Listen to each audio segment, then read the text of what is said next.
thank you. It's a real honor to be here this evening, and I, especially because their friends, want to thank the Lanes, Jeffrey and Nancy, for having sponsored this wonderful event.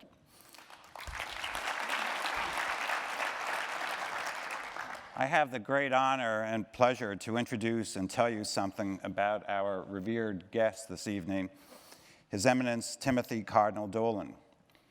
Cardinal Dolan is great not because of his prominent position and the title he holds as the Archbishop of New York, but he is extraordinary because, in the context of this evening, he embodies genius in a way of people and relationships. He embodies excellence in both vision and principle. He elicits from those who know him what no vestments or office can elicit, that being the tremendous affection, and I would say, yes, even the love that has galvanized around him since his arrival in New York City in 2009. Those of us who are within his circle are beneficiaries of his enormous, far-reaching, and generous embrace. And so, with gratitude for his joining us, ladies and gentlemen, it is a great pleasure to introduce my friend, our friend, His Eminence Timothy Cardinal Dolan. That was a gracious intro. Way to go. Thank you. Yeah, I'll expect to be paid. Thank you, everybody. You want the... You were tremendous. I'm going to be over there. Thank you.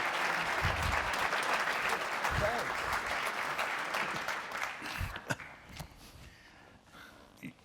Your Eminence, I should tell this audience that Cindy Adams asked you, why didn't you do better with the wet weather?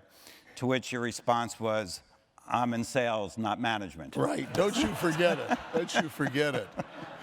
Thank you for that gracious introduction. Well, My Lord, you could have gone on forever. Right? And your former congregants tell me at times you have. You should just be aware when rabbis take off their watches. Trouble. If he takes out his pocket calendar, we're in trouble, right? So this evening, the topic that has been given to us is the genius of religion. And I think it's always interesting for anybody to hear the story of a person. And so why don't we begin with you? What was it that tugged you into the priesthood and into the position that you are now? In fact, what was it that illuminated you? Was there some aspect of genius and Catholicism that made a difference for you? There would be. Can I say, first of all, as a little antipasta, how grateful I am to be here. It brings back happy memories. I was here a couple years ago we were trying to think of the name of the magnificently impressive woman, a rabbi from the West Coast. Better looking. Yeah. And we had a very good time. And so thank you for inviting me back. I have such admiration for what you do here at the Y and to be part of this. The rabbi and I are both wondering how we get in under the rubric of genius, but we're sure grateful for the thoughtfulness. Thanks for the question, Peter.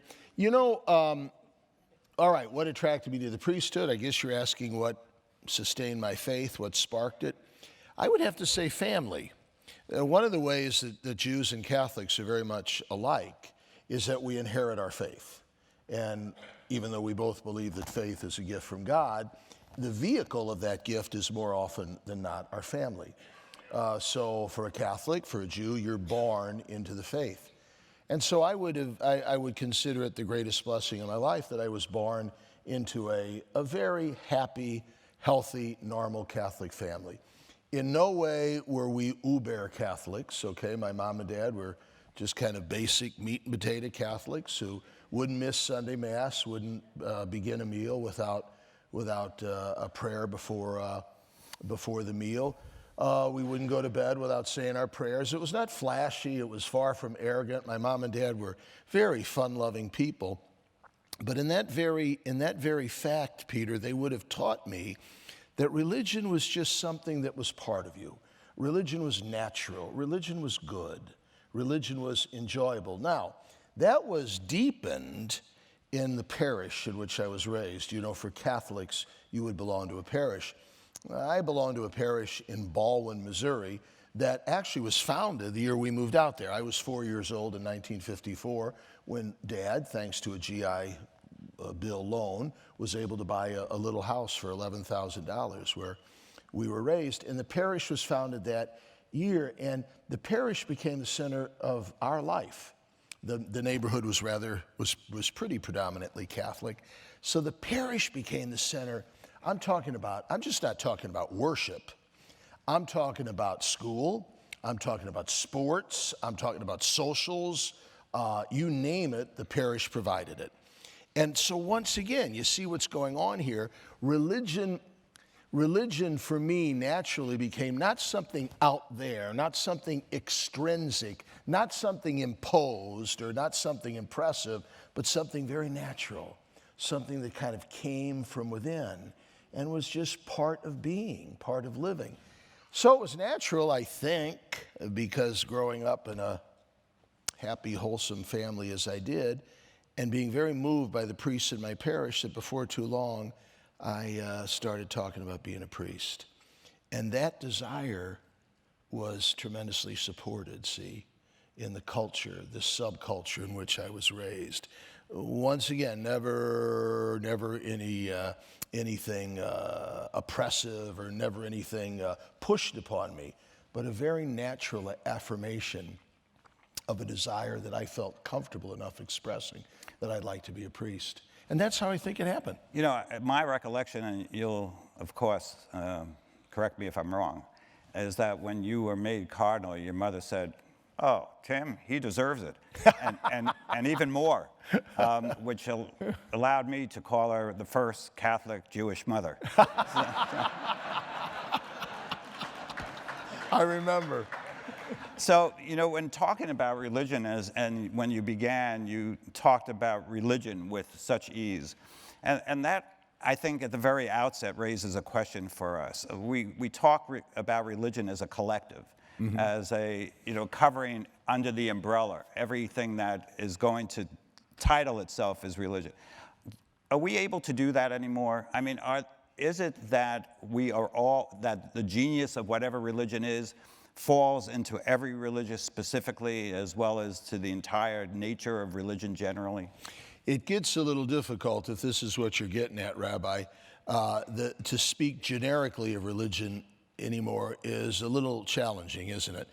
Religion today is so fractured, and in some ways, what you might call the science or the discipline of religious sociology, which would be the scholarly study of the very nature of religion, has gotten so complicated, and I'm glad it is. This is a good development, that more and more we're a little more tongue-tied when speaking about religion collectively.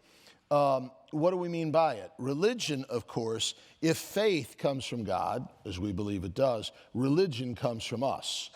So religion, at least in the Catholic understanding, religion would be the duty, the sense of gratitude, the sense of obligation that we feel in the face of an overwhelmingly generous and loving God.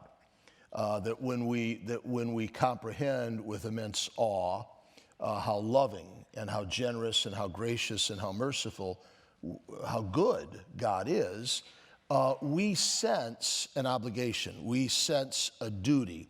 Religion, of course, comes from that Latin word meaning to tie, to bind. So these would be the ties, the binds that we have in our relationship to God, a natural desire to return something to God. Now that impulse, Rabbi, that impulse of that sense of gratitude in the sense of the awesome goodness of God, I think we can talk about that collectively, can't we?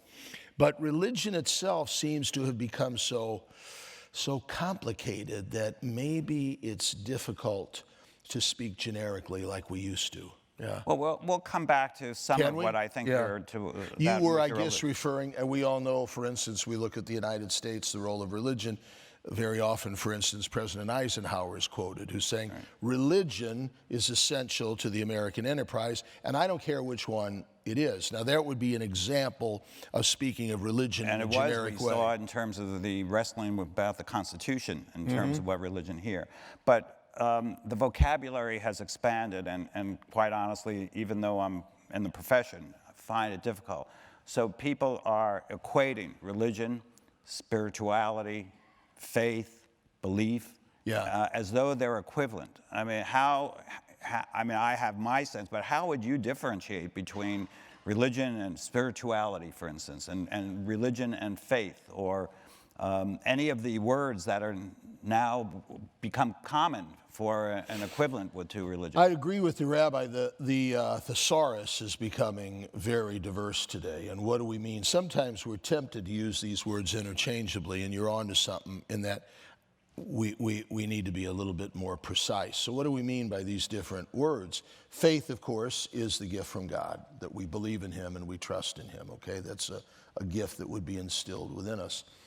Religion, as I just mentioned, would be our sense of return, our sense of obligation to the lavish goodness of God. Spirituality would be, at least in the Catholic ethos, a sense of how we pray, how we aspire to have a better relationship with God, and how we worship him, all right? The creed, of course, would be another word that we use, which would just almost be your religious preference, your religious denomination.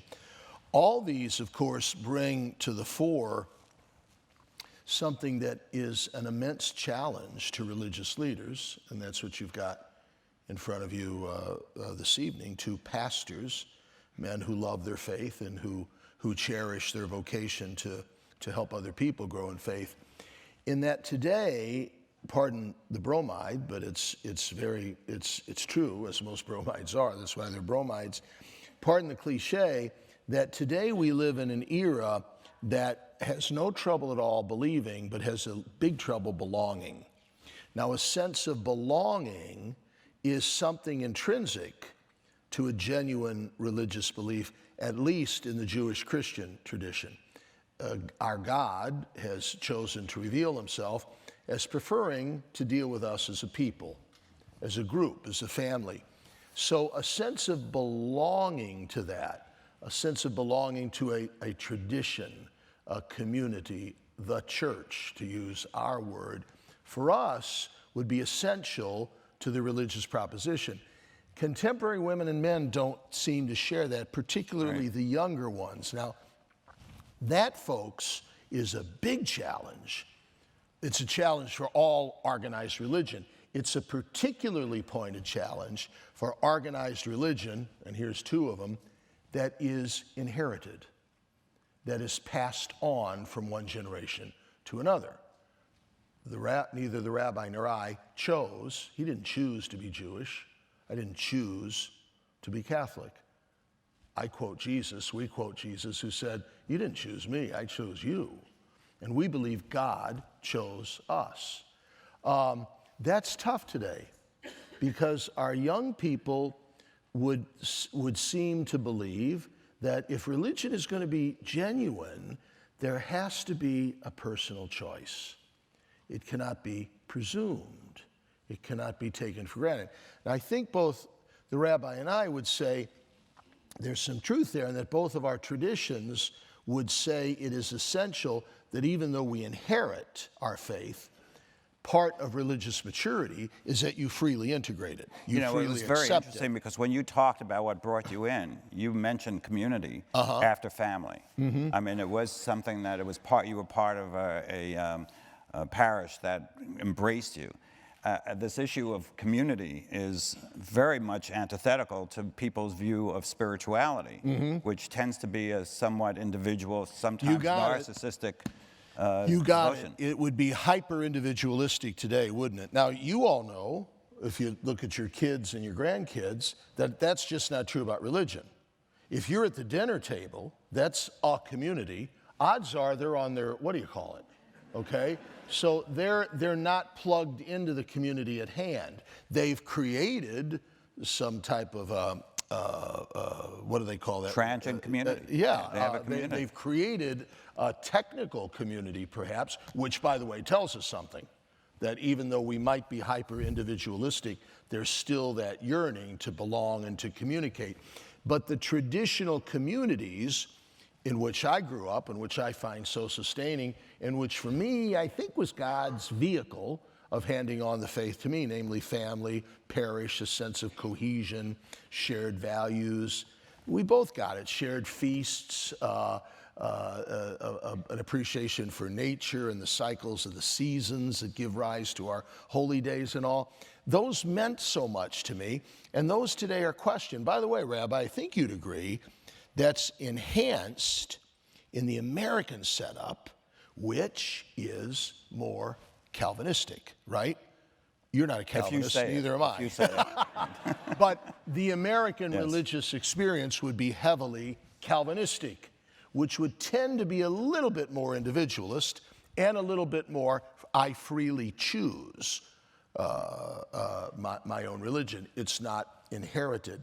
So that has always made Catholics and Jews a little bit of outsiders in the American religious experience, and I think has led to a hyper-individualism that we see today. I remember growing up in the Bronx, where there may be some others of you that did. Very few. I mean, the neighborhood was a parish, right? Mm-hmm. Where there were the Jewish neighborhoods, there were the Italian Catholic neighborhoods, there were the Irish. There was a great sense of belonging to, in a way, tribal. And that sense of tribalism, that sense of belonging to a community, whether it was defined by neighborhood or now the modern word, which is community, was hugely important, supporting all of us. We knew where to play stickball. We knew where to have dinner. Whose mother was doing better at cooking. I think this is a real tension. We know from the studies that have been done that for this what we call the millennial generation, 30% of them define themselves as nuns. That's not your kinds of nuns, but N-O-N-E-S. N-O-N-E-S, nuns. And which is huge. It's huge. It's 1/3 of that community. By the way, it's across religious definition. Yes, it is. 1/3 of that age group is not willing to define itself, to identify itself as part of any religious group. That's right. So let me deal with this, raise the question about this individuality. Religion, in some way, was formatted to help the soul, right? We each, in what both our traditions, are born with a soul. And there was a sense that the human being needed something more than themselves in terms of commandment, in terms of community, in terms of morality. In that regard, if we talk about the genius of religion, what did our religious traditions understand about the individual and the human soul? Yeah, biggie. And because this gets to the whole core of the religious proposition and gives us hope, everybody, because what I'm about to say in an attempt to respond to the rabbi's question we would all believe cannot disappear from humanity, because it's part of the human drama.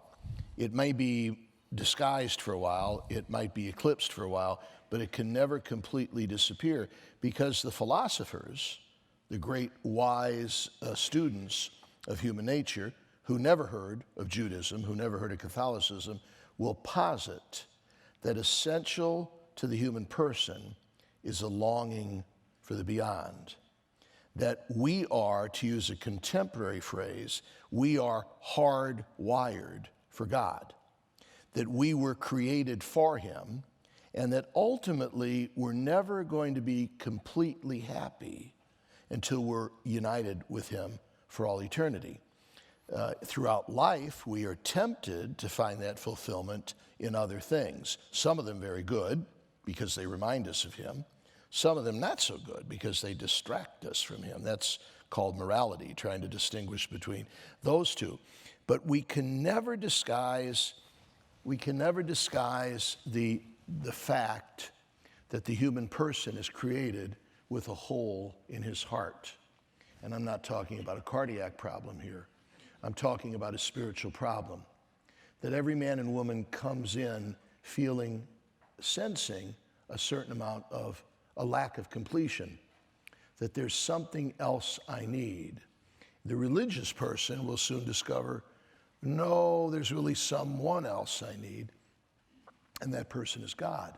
Now, I would say that's a given fact. Empiricists would say, well, most people don't act that way, but there's nothing new there. Most of us don't, a good number of us don't respond to the better angels of our nature. We don't go to the dentist, do we? We don't vote. Those are things we ought to do. Well, we also ought to be seeking God, because it's an ingrained part of our very person, our very being, our very identity, the very fact that we're a human being. For us, we often quote St. Augustine, who says, "We come from you, O God, and our hearts are restless until they return to you for all eternity." I don't think anybody said it better than your psalmists, who speak over and over again, and the most uplifting prayers ever written, the Jewish Psalms, to speak about that longing. My soul is thirsting for you, O God. You don't have to be a mystic for that. You don't have to be a saint for that. You don't have to be a rabbi for that. You don't have to be a cardinal for that. Just to realize that there's a yearning, there's a hunger, there's a thirst within me. And that, of course, is a sign of our longing for God. That's where religion, that's where the genius of religion comes from. And no matter how pagan we get, no matter how mechanical we get, no matter how secular we get, we're not going to lose that, because it's part of our DNA. Do you agree? I do agree.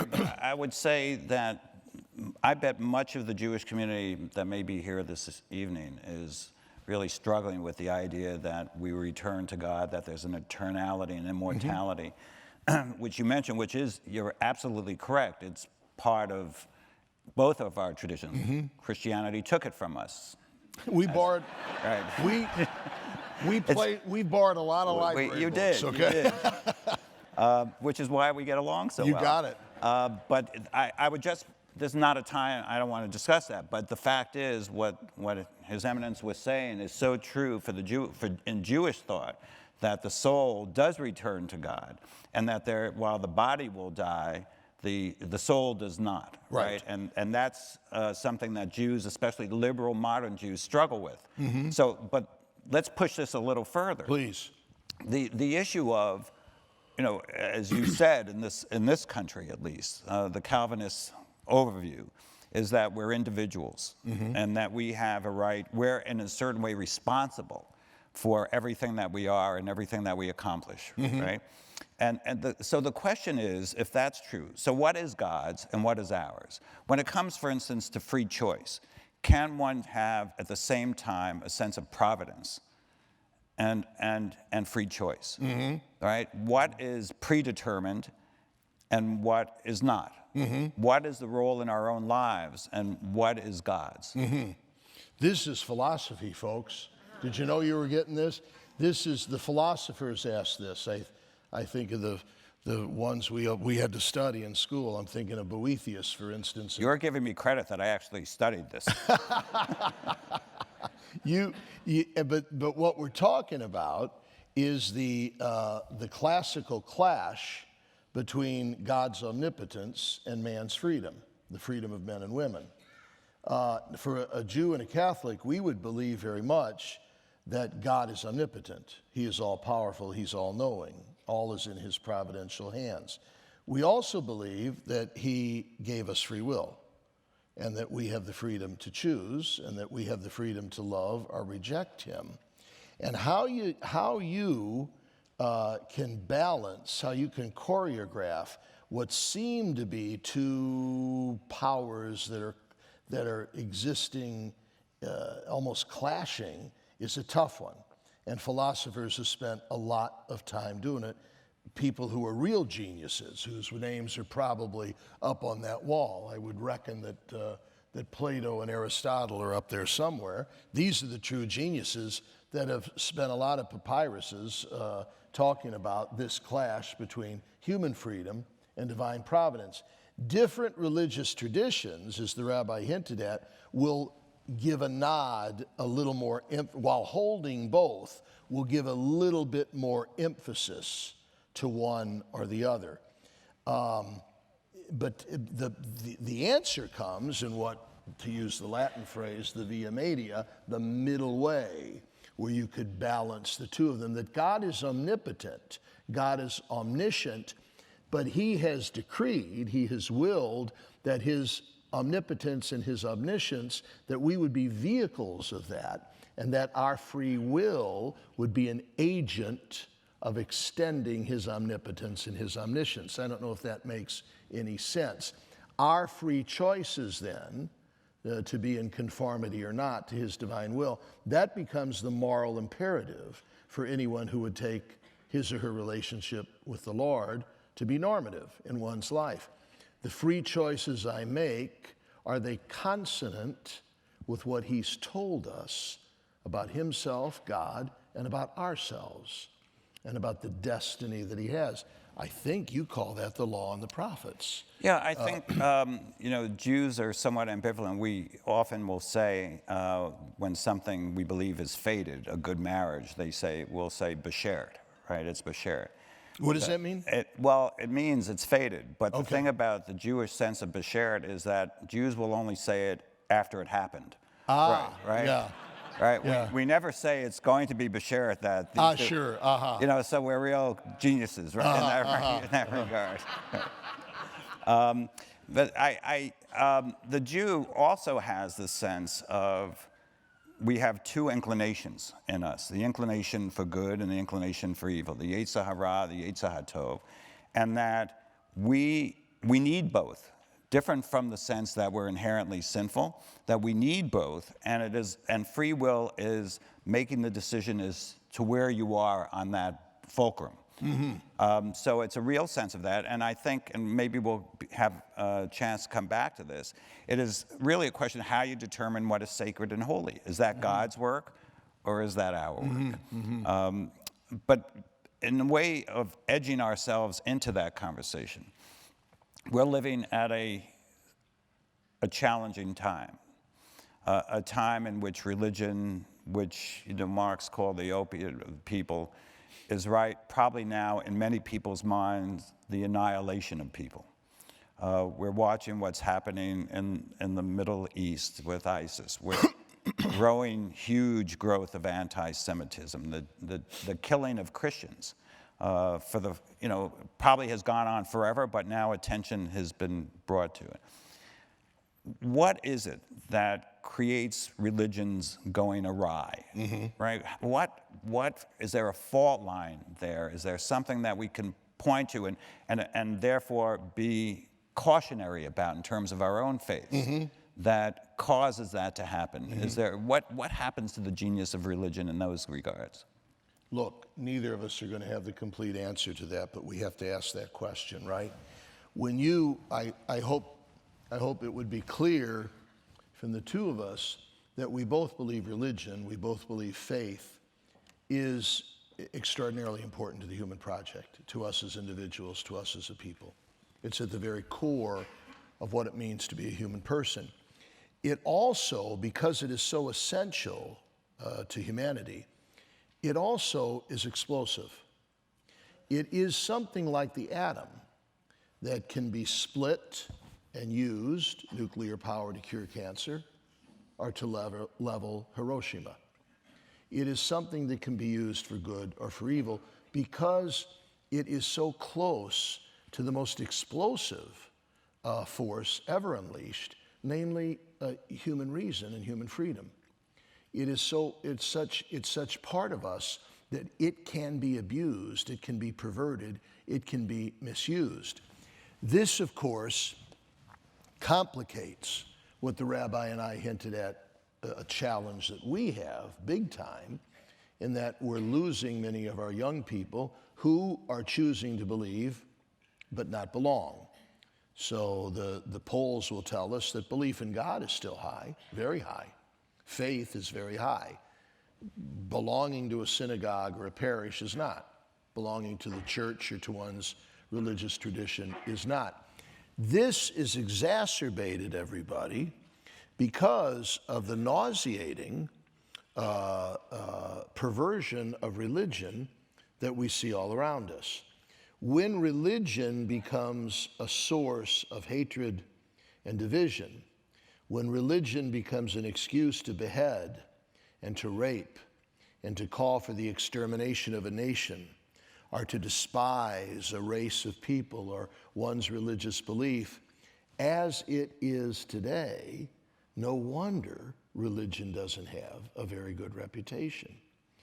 Now, my boss, Pope Francis, has made it one of the projects of his pontificate to restore the luster of religious belief.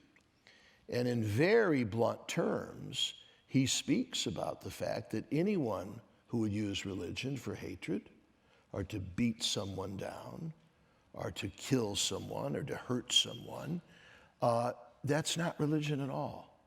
That's a perversion of what religion is all about. And that religion at its core is only what raises us up and affirms what is good and decent and noble and liberating and life-giving in the human person. Religion does that. That's why I'm so grateful and why I jumped at the invitation. Do you know the sigh of relief that I let out when I saw that this magnificent institution was listing religion in its 7 days of genius? That at least there's one place that still considers religion as contributing to the genius of humanity, because that is true religion. That is pure religion. What we see today, what we will see tomorrow, you and I know, as I'll bet you lunch money tomorrow, that you and I will tomorrow open the papers and see some atrocity somewhere in the name of religion. Now, that's not religion. We can't deny that these misguided people feel that they're acting in the name of religion, but we can't, so subjectively, we can't deny that they think that they're acting as a result of their faith, but objectively, we can say factually, that's not religion. That's not faith, because that's not what God intends. That's not what he has revealed. So of the many things for which I praise Almighty God in the gift of the current Holy Father, Pope Francis, this almost daily attempt to reclaim the nature of religion as loving and affirming and embracing, to me, is particularly needed. And it's something for which I'm very grateful for his leadership. I love that you brought up Pope Francis, because, in one way, when we think about the genius of religion, we have to think of the geniuses of our traditions, or those that we considered of that stature.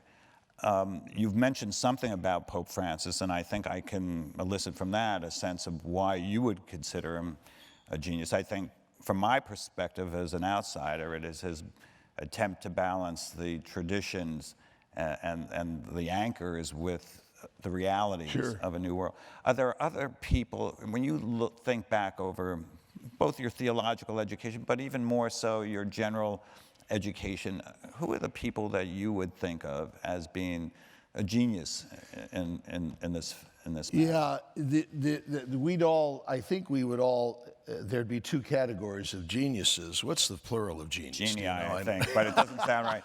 Geniuses will work for today. The plural, there are two categories of geniuses, I think, in our life. One would be ones that we just know about. These would be the ones we study. So, obviously, for me, your great heroes would be geniuses: Abraham, Isaac, Jacob, Moses, David, the prophets. Jesus, for me. Jesus would be the premier genius. Our great saints, the saints whom I love and admire. Mary, the mother of Jesus, St. Joseph, her spouse, the saints of our Catholic pantheon. Those would be kind of not distant. For us, the saints, and especially Jesus, you couldn't get closer. But those would be almost the geniuses within that we remember and recall. But then we got geniuses that we know, and we can't underestimate them. And how blessed are those, and I would consider myself one, that can point to geniuses who were very much a part of their life. So when I think of my own father, for instance, who dropped out at work at 51 years of age, the older I get, the more I realize he was a genius. I don't mean a genius in winning the Templeton Prize or a Nobel Prize. I mean a genius who had his life together. I mean a wise man who knew where he stood with God and who knew he loved his wife and his children and who worked hard and was admired for his integrity and his generosity and his loyalty to God, to country, to family, to friends, to parish, to church. That's a genius I would know. I'm thinking of the sisters, the religious women, the nuns, who would have come from Ireland to teach me when I was a boy. I'm thinking of my parish priests. These would be geniuses that as I look back, I'm thinking, Rabbi, of some of the teachers that I had, that I can remember what they said and what they taught. So geniuses are not distant historical figures that we only recall in memory. All of us have been blessed with geniuses. And the ability to tag them and to recognize them is a great gift. I wonder, in my book, Rabbi, thank you for referring to Pope Francis as a genius. And he's a genius because he doesn't think he is. So he's an extraordinarily simple, sincere, humble man who would not believe he's a saint, who would not believe he's holy, who would not believe he's a genius. But in saying that, of course, he is, isn't he? As your wisdom literature would tell us. The fool doesn't think he is. The wise man knows that he has moments of foolishness.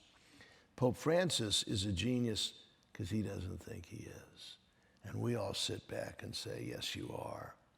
And keep at it, because we need you very much. But we're all blessed with those kind of folks, aren't we? Yeah, I think that part of, and when you speak about Francis, I was thinking that part of his genius is courage. Mm-hmm. That when it comes to religious genius, whether one thinks about Martin Luther King, for instance, or Sister Teresa, part of their genius is courage. Mm-hmm. It's not only the thought, it's not only the belief, but it's the action. Mm-hmm. And I just, I think of that. I had a professor, not well known, so I'll just pay honor to him by mentioning his name, Henry Slanimsky, who actually taught me I've heard you speak of him. A very significant lesson, which is he said, I don't believe in God, but I believe in Jeremiah, and Jeremiah believed in God, mm-hmm. and that's good enough for me. Right? So,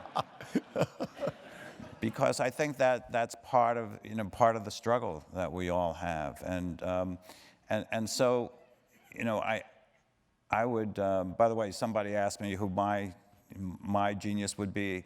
He's a man that nobody in this congregation, audience. He'll be calling for a collection next. knows a man by the name of Yochanan ben Zakkai, who lived in the 1st century CE and was singularly responsible for the survival for the creation of Judaism. What's his name again? Yochanan ben Zakkai. What part of Ireland was he from?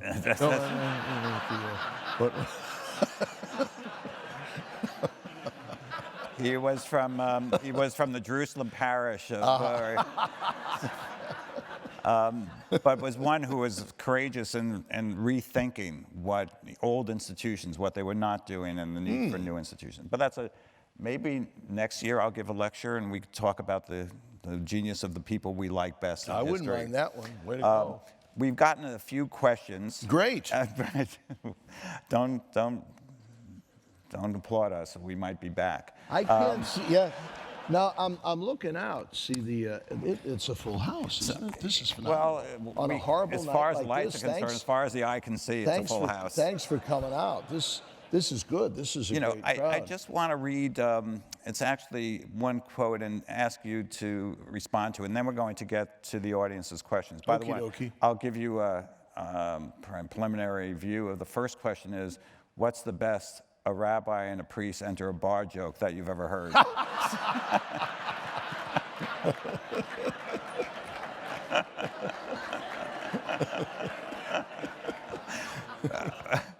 But before we get to that, if ever we do get to that, one of my favorite books is, it's called In the Days of Simon Stern by Arthur Cohen. I may be the only person who ever read it. He tells a story, it's called The Parable of the Last Jew on Earth. And he says, there are many times that need messiahs, but time skips over the moment, and the Messiah, waiting ready in the shadows, does not appear. I have told you the story of a fulfilled moment. It is when God flees that we have tragedy, but it is as well the occasion when genius, risking the little that a man can share, holds back tragedy until God regains his courage and returns. What do you think? Yeah, see, is that not the nature of faith? We were talking about faith earlier. Faith is easy when things are going fine. Faith is easy when God's presence seems so evident. Faith is difficult when you're at Sloan Kettering, watching your little child in chemotherapy. That's when God seems absent. For your people, Rabbi, faith must have been easy at the crossing of the Red Sea. Faith wasn't so easy during the 40 years in the desert. That's when they would say, where are you, God? We have the one we believe was the only begotten Son of God, who on the cross yelled out, my God, why have you forsaken me? Quoting a psalm. He himself wondered where God was. That, of course, is where faith comes through. Now, I don't know if that's very revolutionary. You husbands and wives know that, don't you? When you, so I hear, I don't, you, that's what I always tell Rabbi Peter. I say, you know, you and I are so much alike. We do so many things that are similar. We can do so many of the good things. But I said, there's one thing I can do that you can't. And he always says, what's that? And I said, I can kiss your wife. You can't kiss mine. And I did. Where is she? I did earlier. Look, No, but you did say I could kiss your ring. You heard ring? But you husbands and wives tell me that it's at the moments when you're wondering about the depth of your love, when you're wondering, can it endure? It's in strained times where fidelity and love are really tried, and in the long run, as the Jewish Psalms say, as they're put into this furnace and purified. And that, of course, is true with faith, isn't it? Is that magnificent quote brought forth. Way to go. Yeah. So I'm going to ask some of the... Could you? Okay. Yes. You can or don't need to tell a joke about... Why don't you take me out for a drink after this, and we'll do one on our... Okay. Well, maybe we'll get one. We've done that before. We created the jokes. The nice thing about us is we both think the other one's funny, and we'll... So let me, and you are, by the way. Thank you. You honestly Thank you. You ain't bad yourself. The question is, you did not list mysticism as part of religious experience. How does the mystery, in quotes, of religion affect genius? Very good question, whoever asked that. You know what mysticism means, and I don't know, Peter, if it's the same in the Jewish understanding. For us as a Catholic, obviously the goal of life would be union with God forever and all eternity for us.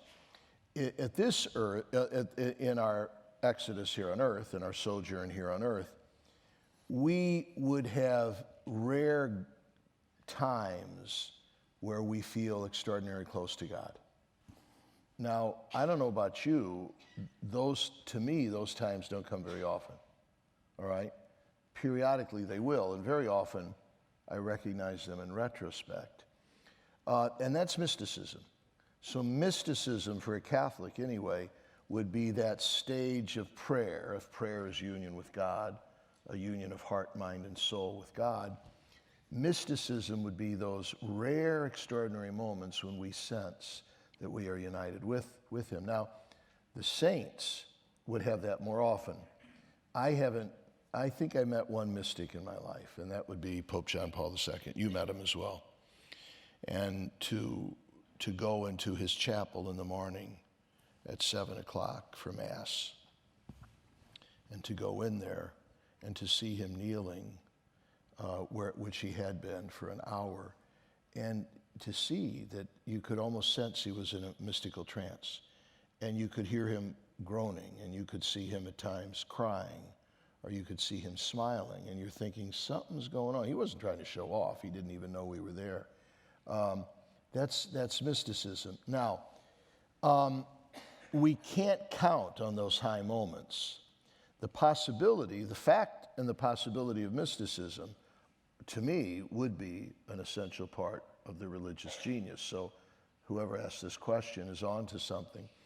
I sometimes worry, Peter, that we, and this might be one of the problems we got today, in that people think, since mystical union with God rarely happens, or since perfection rarely happens, or since sanctity rarely happens, therefore, I mustn't be very good at religion. I mustn't be very good at faith, and I must stop, I can quit trying. So you got a lot of nuns in ONES, because they'd say, well, it's not working for me. I haven't really ever had a mystical experience. I've never been in a trance. I've never been known for my charity or my patience. I sure try, but so people are tempted to say, oh, I guess religion isn't for me. Of course, religion is for sinners. Religion is for failures. Religion is for those who are trying and who realize that we can only do it with God's grace and mercy. So I guess maybe the question was why I didn't mention mysticism. Sometimes I'm a little paranoid about it because I don't want people to think, especially people that maybe are on the periphery and wondering, I've never had much luck with this religion stuff, because they've caricatured it as these mystical experiences are this constant perfection and virtue. One of the reasons they're turned off by religion is because they don't see that in people who profess to be believers or people of faith. So that's probably why I didn't mention it. But he's sure onto something. I don't know what's the Jewish experience of mysticism? Well, it's somewhat complicated because in Judaism there's a school of thought called Kabbalah, which is Jewish mysticism, and it is as much a study as it is an experience. As a matter of fact, it was forbidden in traditional texts, it was forbidden for anybody to study mysticism, Kabbalah, unless you were a male over the age of 40. My oh my. There was a sense that it could drive you crazy. Wow. And so the study, by the way, if one there's something called the Tzfat syndrome and the Jerusalem syndrome, in which people, there may have been many here who've been to Tzfat, the people who go there, because that's where the grave of the purported founder of the mystical movement is buried, that have just left reality. They are Wow. They are living in a now some would say they're also on drugs, which are helping them, but it's a syndrome in which you become so attracted to that which is outside of reality that you give up any coping, any touch with what's real. So I think mysticism, the study of Jewish mysticism, is for scholars, and it's highly significant. It'd be more intellectual then for you. It would be more intellectual. Sometimes mysticism, and as I hear you talk about it, mysticism for you would be the ability at times to detach from the rational, right? For us to enter a different zone. Yeah. Yeah. in which we leave behind the rational and have a transcendent feeling with And almost something, leave behind the earthly. right, beyond, with something beyond ourselves. Yes, right. yeah. Some people would call that prayer, but Yes. it is that sense, and it is also, and this, I mentioned this book to you. It's called The Bright Abyss by Christian Oh, Weinman. yeah, you were talking about it before. That was quoted in David Brooks' Yeah. op-ed piece, in which he talks about you can't really keep that feeling when a baby's born throughout your life. Wow. There's a certain mystery in the birth of a child. My, oh, my. And even, sadly, in the death of somebody who's dear to you. Yep. And our lives, therefore, can't be at that level all the time. And that's, in a certain way, where faith comes in. Yeah. Right? Because we need to move on beyond that. Yeah. So, one of the things that I think we should leave this, we're not there yet, but think for ourselves in order to prepare is, if there was one line that we would take with us, or one line that we say to ourselves every day that kind of helps anchor us in our faith, what that would be. Sure. But I think this issue of mysticism is an absolutely appropriate question. Yes. So another question: with the challenges that face the world today, the need to come together is greater than ever. Does not religion divide people into groups of us and them, and support the opposite of coming together? It can, can't it? And it can, and look, there's no denying it does. It shouldn't, is what we'd say. It shouldn't. Because at the essence, is there a certain us and them to religion? Yeah, let's face it. If you identify yourself by your religious belief, there's a certain cohesion, a certain allegiance, certain values that you would claim for yourself. True religion, of course, one of those values that you would claim for yourself and for your religion, your faith, your church, one of those values is what? To love and respect those of others. That's a very high religious tenet for anybody who takes religion seriously. So if that happens, then religion is a source of bringing people together. Very interesting. We believe God can bring good out of evil.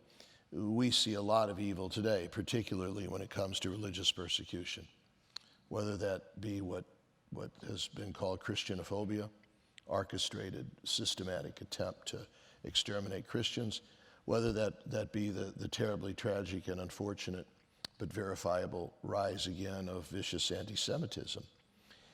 That Pope Francis has spoken about something called the ecumenism of the martyrs. You know what those two words mean. Ecumenism is a fancy word meaning religious friendship, bringing different religions together. This is the rabbi and I would call this ecumenical this evening. Martyrs are those who would die for the faith. What we've got now is an ecumenism of martyrs, because when we see Jews and Christians together in the crosshairs of fanatical snipers, we feel a bond, don't we? Because we know somewhere at this very moment, a Jew or a Christian, or for that matter, a temperate Muslim, a true Muslim, is in the crosshairs of a fanatic. That gives us a solidarity, realizing that we're all in that precarious posture. That gives us a solidarity that brings us closer. And I see that happening throughout the world. Something happened the other day that could not have happened except after the tragedy of those 21, most of them were 19-year-old boys, 21 Egyptian Christians who were beheaded by ISIS in Libya, that the leader of the Islamic community in Egypt went to visit the Coptic patriarch, the head of their branch of Christianity, to extend his sympathies, to pray with him and for him, and to reach out to one another in friendship. That couldn't have happened without that horrible martyrdom. So Pope Francis has described this ecumenism of martyrdom, an enhanced friendship among religions, because now we are all being targeted. My good buddy, Rabbi, he's going to come in the spring, and I want to get a group of us together to meet him. He's the archbishop in Jos, J-O-S, Nigeria. Ignatius Kaigama is his name. That's right smack dab in the middle of where Boko Haram is active. Ignatius Kaigama, my buddy who's the archbishop there, in his area it's 50% Islam, it's 50% Catholic, and they get along very well. And Boko Haram targets both of them, even though Boko Haram is mostly an Islamic extremist group. When the Muslims in the village will go to help the Catholics rebuild their little church that was torched by Boko Haram, those Muslims will be harassed and persecuted and perhaps killed by Boko Haram. Archbishop Kaigama says the Muslims and the Catholics have never been closer in his area, because they're both being targeted by this vicious extremist group. So you can see that perhaps some of this, that sometimes we have to admit religion does divide and exacerbate tension. At its core, it's meant to bring us together. And when people do warp the value of true religion, God can bring some good out of it. So, I'm asking this of you as a friend. You want money again? You need money again? No. No, drinks are on me tonight. If there was a moment where in your life you felt this breath of awe and aha, that something it dawned on you that religion and the genius of it just was so apparent to you, and not that it isn't always, but that just sort of took your moment, breath away. Yeah, they'd be rare. I have to admit that. Sometimes they're only discoverable when somebody asks a question like you do, and most of the time they're only visible in hindsight. That's why meditation, that's why reflection, that's why prayer is so important. Because you take a little, that's why the Sabbath is so important, correct? Correct. You stop each week to say, I wonder where God's been this week. Where's he been into my life? Yeah, I can remember one then I nurse the ones that I have. And one aha moment for me would have been in September of 1972, when I was 22 years old and I had left home to continue my studies for the priesthood at the North American College in Rome. And I was desperately homesick. I had left the family. I'm the oldest of five. I had left the family that I loved. I knew I'd be gone for 4 years. My family didn't have much money. They wouldn't be able to come see me. I had broken up with the girlfriend, all of that stuff. I was desperately homesick, all right?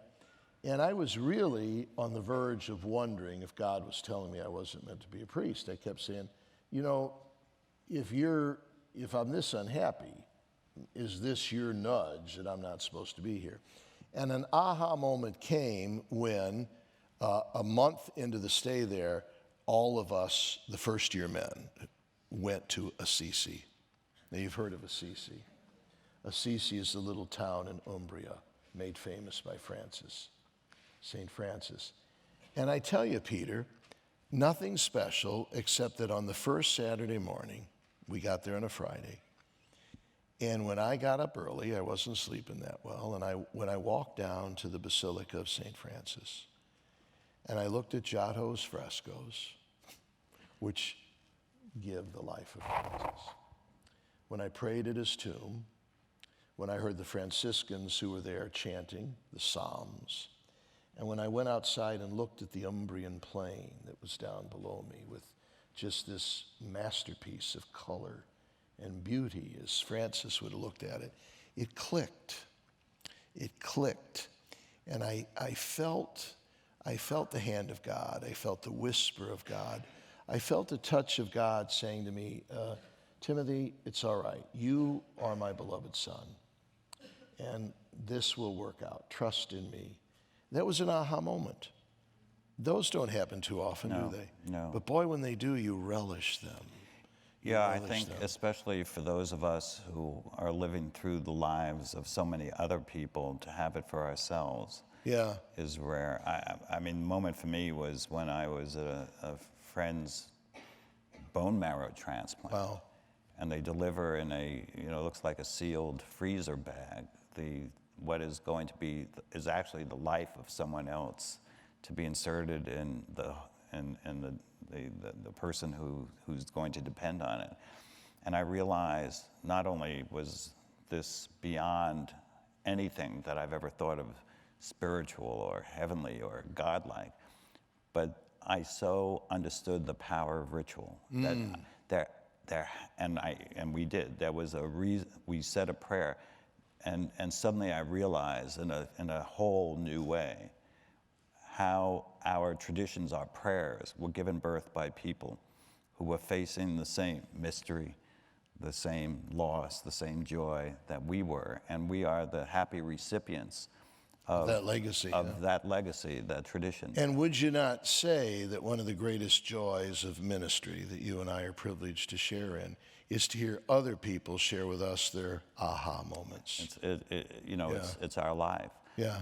So I just will ask one last question. Sure.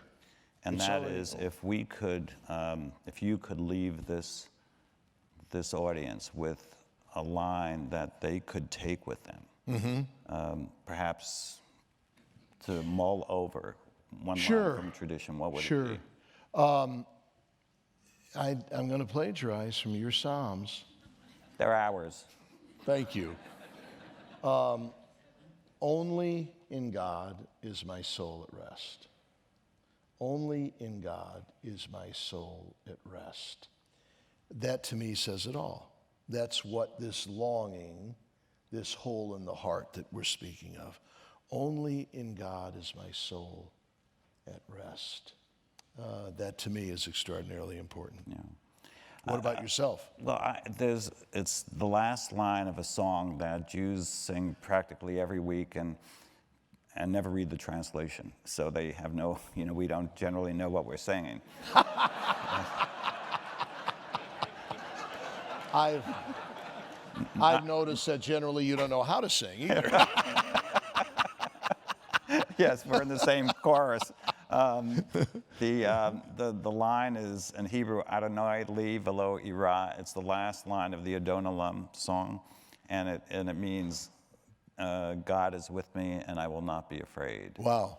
And for me, I say it every day. It's every time that there's something that's happening that I just don't want to be alone, or when I see, somebody in my family that I love, I just feel the need to say, I'm not alone. And I would say that I consider you a genius, as I said at the beginning, in your personhood and in your relationship. And Peter, could that not be part of the genius of this why? This reminds us all that we're not alone. That things like culture and friendship, mutual understanding, the arts, music, listening to people with respect, we're not alone. And there's a touch of the divine here, isn't there? I believe there is, and I am grateful to the Y for having had the genius to bring us together. But I'm grateful that you're working for the Y. Yeah.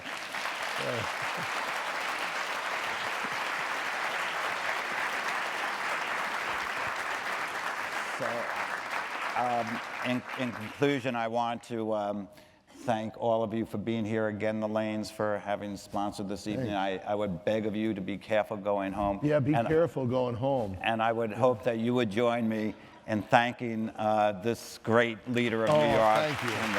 Thank you.